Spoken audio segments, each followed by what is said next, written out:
மூலம் 1ஆம் பாதத்தில் பிறந்தவர்களுக்கு இந்த ஆண்டு எப்படி இருக்க போகுது அப்படின்னு பார்த்தீங்கன்னா, பல மழை பொழியுங்க.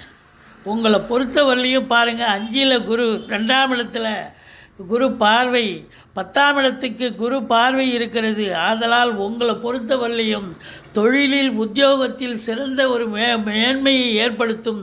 தொழில் இரட்டிப்பு வருமானம், உத்தியோகத்தில் ப்ரமோஷன், இன்க்ரிமெண்ட், சந்தோஷகரமான ஒரு நிலை, மேலதிகாரியுடைய தொடர்பு, விஐபிகளுடைய தொடர்புகள் ஏற்படும். குடும்பத்தில் சுப நிகழ்ச்சிகள் நடத்துவீர்கள். செலவினங்கள் ஏற்பட்டாலும் அது சுப செலவாகத்தான் அமையும். இதுவரை சந்தித்து வந்த பிரச்சனைகள், அதாவது சனி பகவானால் ஏற்பட்ட பிரச்சனைகள் எல்லாம் இப்போ முடிவுக்கு வரும். சனி பகவான் இனி உங்களுக்கு நல்லதே செய்வார். ஆனால் வண்டி வாகனங்கள் செலவு வைக்கும். பிள்ளைகளுடைய உயர்கல்வி மிக சிறப்பாக அமையும்.